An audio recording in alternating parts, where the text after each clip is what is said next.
Want to make sure I introduce you to somebody new. If you've watched a lot of the online broadcasts, mainly Land of Legends Raceway and, of course, DTD with a lot of their DTD stuff, you've seen this guy's work. You don't see him because he's usually in a booth somewhere or in a truck somewhere. But Art Rorick is the executive producer of the Land of Legends Raceway TV. He is a partner at DTD. Basically what he does, yes, executive producer means he's in charge of everything, but the toughest thing he does is he actually punches a board. He has to look at the cameras. He is the one who decides the shots you look at and things like that. Not an easy job in the first place, and even harder when it's something like racing. Art Rorick joins us here. He's at the show this weekend. How we doing, man? Oh, I'm doing pretty good. How about yourself? Doing very well. Man, you had a busy year. You said maybe pretty close to 100, if not the 100 on the nose, shows you were involved in one way or another. Yeah, we were on the road a lot this year. DTD expanded big time, but it goes beyond just going to the races. It's preparing for the races all week long, the night before, the equipment maintenance, helping the crews get together, scheduling the crews. Luckily, I got good guys and good partners to help me out with a lot of that. Yeah, and power and lighting and things like that. Some of these tracks, you don't know what you're walking into sometimes, do you? Oh, exactly. And the big thing in this day and age is internet. Yes. Can we get the broadcast out? You know? Yeah, because a hotspot is not enough, is it? No, not always. Not always. So it is sometimes. I guess I thought it never was enough of a signal to do this. Well, technology's come a really long way, especially in the last 7 to 8 years, where we can. It used to be we used to have to bring in a big satellite truck. I remember that. Yes. To do this stuff, you know. Yeah, $100,000 truck. Yeah, or more. Or you know, more, and an average TV production was well over $200,000. You know, now you can do it way, way, way less. Yeah. But yeah, good internet is key. Site surveys are key to doing a lot of this. Like you said, lighting, different camera angles when you can and can't do it. Some places are picky about that. Yes, and also good camera people as well who know racing and know what to follow. We, both Land of Legends and DTD, we like to hire race fans. First and foremost, every one of us is a race fan.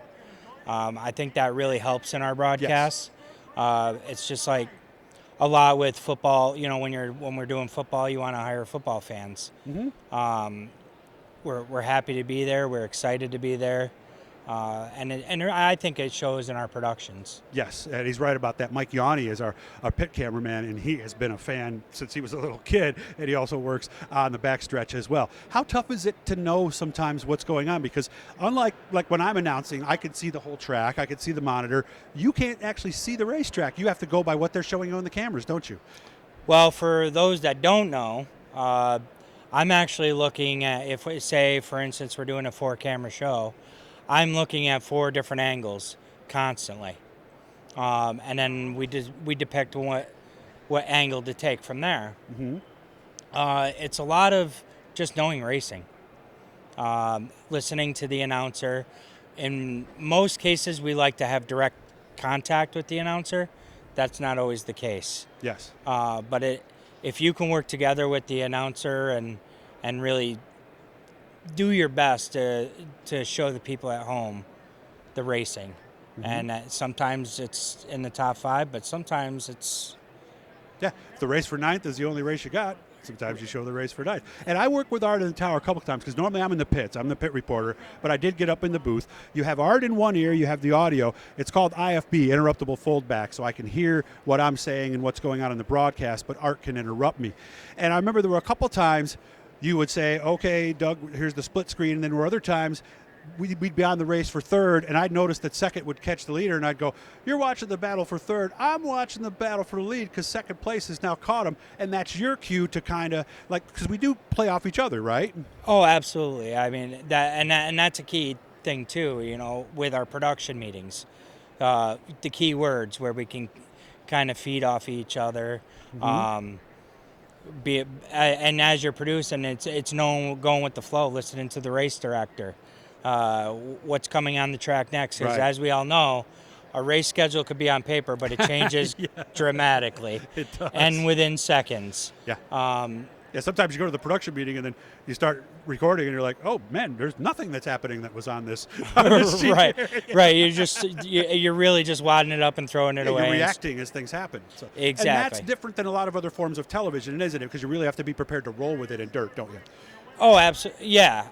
And it's a key thing because, say, for instance, with replays, when you're doing football or baseball or basketball, you know when the play is going to happen and when it's going to end. Yeah, and how much time you're going to have for replays. Exactly. With a race, you do not. Yeah. Yeah. A lot of times you don't know what's going on until the wreck happens, the pass happens. Right. So now you got to backtrack it. You got to work it back to make sure, and you got to do it quickly in a timely manner so that the fans can see it, so we can move on. Yeah, because now there's a yellow 10 laps after something happened.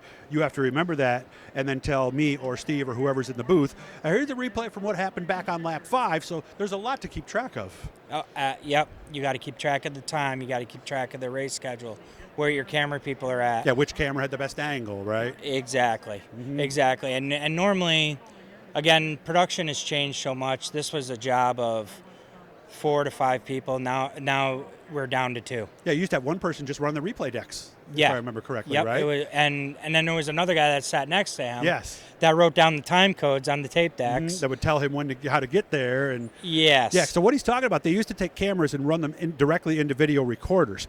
So like if there was a spin that happened, you'd write down the time, and 73 spins hits wall. Yep. And then during the yellow, they'd have to stop that recorder, rewind it, and time it, and you'd have to go to it. Boy, it's so much easier today, isn't it? Well, it is and it isn't. It is and it isn't, okay. Because back then when I was learning, you either had video or you didn't. That's you true. had audio or you didn't. Now everything's formats and codecs and trying to figure out what is the right codec to send out so all devices can handle it. And is the Roku system working? That's true. There's so many You servers. have a Fire Stick, it's not working. Right, All that and stuff, yeah. And all your stuff could be working well, Except but on that. they're not on those ends. And so now you're on customer support with that. And Yeah.